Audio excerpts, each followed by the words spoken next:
IIT JEE main में पूछा गया क्वेश्चन है कॉम्प्लेक्स नंबर से। इसमें क्या पूछा है, let O be the origin, the point A be Z1 दिया है, the point B Z2 be such that, और Z2 इस तरह का है कि √3 modulus of Z2 equal to modulus of Z1 and argument Z2 is equal to argument Z1 plus 5/6 ये दिया गया है। और ये क्या कर रहे हैं, तीनों पॉइंट ओरिजिन और ये ए पॉइंट और बी पॉइंट, ये तीनों मिलकर क्या करते हैं, ट्रायंगल फॉर्म कर रहे हैं। और उस ट्रायंगल की कैरेक्टरिस्टिक्स अपने को पता करनी है कि ये किस तरह का ट्रायंगल होगा, है ना। देखो ये दिया है, तो क्या क्या दिया, ये दिया Z1 दिया है √3 प्लस 2√2i, ठीक है। और ये पॉइंट ए, क्या पॉइंट है, ये ए पॉइंट है ना। तो इससे हम इसका मॉडुलस निकाल सकते हैं। ये निकल जाएगा क्या, इसका स्क्वायर प्लस इसका स्क्वायर, है ना। 3 का स्क्वायर और ये क्या होगा 8 है ना, अंदर उतर जाएगा, तो ये आ जाएगा, ठीक है। अब इसमें Z2 दूसरा पॉइंट वो ना देखे, इसमें एक रिलेशन दे रखा है, क्या रिलेशन दिया है, √3 modulus Z2 equal to modulus Z1। तो यहाँ से Z2 निकल सकता है, ये Z2, ये अपने को Z2 दिया है इसमें इस रिलेशन के साथ, यानी बी पॉइंट में दिया। तो यहाँ से Z2 हमारे पास ऐसे निकल आ जाएगा, है ना। Z1 कितना हो जाएगा 11 और अपॉन ये Z2 निकल आया, है ना। अब इसके बाद क्या दिया है, इसमें आर्गुमेंट दिया है, आर्गुमेंट Z2 इक्वल टू दिया है आर्गुमेंट Z1 प्लस 5/6 ये दिया है ना। तो अब ये जो है Z1 ए पॉइंट है ना, ए पॉइंट है, और ये Z2 क्या है, बी पॉइंट है ना। एक तीसरा पॉइंट है और ये दिया है शक्ल, देखो इसको ऐसे लिख सकते हैं, argument Z2 minus argument Z1 अगर करते हैं, ये कितना आता है इनके बीच का डिफरेंस 5/6। लेकिन इसको अगर ड्रॉ करते हैं, ये एक्सेस है, तो ये ओरिजिन होगा, इसको ओ मान लेते हैं, है ना। अब देखो Z1 ए पॉइंट है ना, ये मैं Z1 को ड्रॉ करता हूँ, तो ये इसका मॉडुलस हो गया, यानी मैग्नीट्यूड Z1 का ये है ना, तो ये ए पॉइंट है, ठीक है। और Z2 क्या है, बड़ा है Z1 से, तो इधर माइनस हो रहा है ना। तो ये मान लीजिए मैं Z2 दिखाता हूँ, ये मेरा Z2, ये पॉइंट मेरा बी है ना। और ये एंगल Z1 के साथ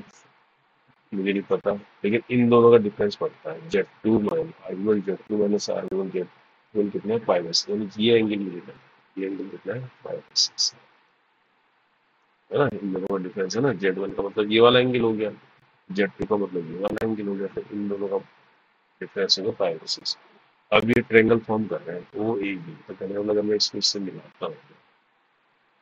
एक ट्रायंगल फॉर्म कर रहे हैं ओ ए बी, है ना। अब देखो इसमें मुझे Z1 भी पता है, Z1 कितना है, ये डिफरेंस मुझे पता है, मॉडुलस यानी ये डिस्टेंस मुझे पता है √11 है, और ये Z2 कितना है, ये √11 है, यानी ये अंडर रूट है 11/3, पूरा अंडर रूट में है, तो ये भी पता है, ये ए भी मुझे पता है। अब देखो एक ट्रायंगल में अगर मान लीजिए आपको ये ट्रायंगल बताए ए बी सी, है ना।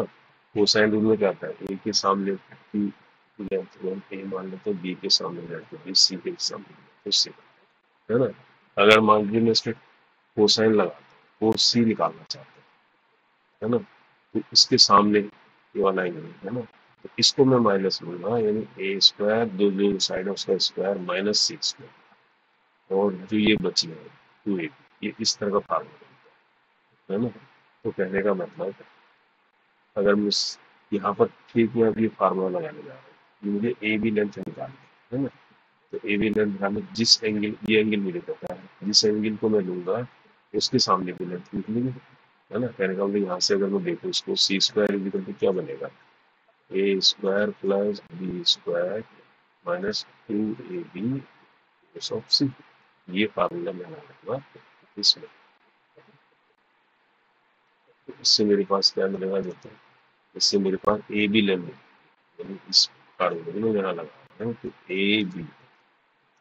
का स्क्वायर जो मेरे पास होगा ये होगा ना, इसके सामने का ये हो गया एंगल, तो कहने वाला जो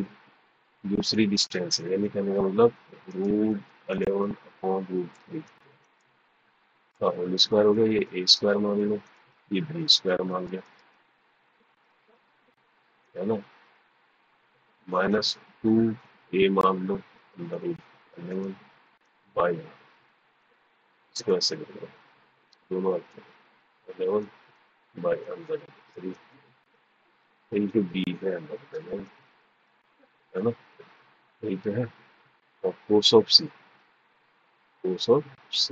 चलिए कोस ऑफ सी कितना है, 5/6, ठीक है। तो ये इसको थोड़ा और ऐसे कर देना, तो ए बी स्क्वायर मेरा क्या निकलेगा देखो,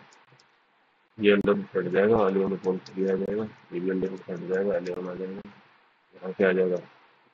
अंडर रूट 11 है ना, तो ये 2 × 11, 2 × 11 यानी 22 अपॉन √3, कोस 5/6 है, कोस 5/6 है, कोस 30 करता है √3/2, ये जो होता है, तो कहने का मतलब ये क्या आ गया, इसको फर्दर ही करते हैं, ये आ गया 11/3,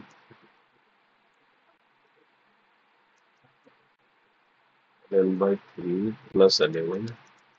तो यहाँ पर देखो क्या √3 से √3 कैंसिल, 2 से फिर 11 आ जाएगा, है ना, -11, कहने का 11 से 11 कैंसिल, यानी 11/3 आ जाएगी ए बी का स्क्वायर, तो ए बी लेंथ जो मेरे पास आई हुई कितनी आ गई, तो यही आ गई √11/, ये आ गई है, तो देखो ये तो क्लियर कट हो गया कि दो साइड हमारी इक्वल आ गई, कहने का मतलब इसमें आ जाओ, ये लेंथ कितनी आ गई, ये भी आ गई √11/3,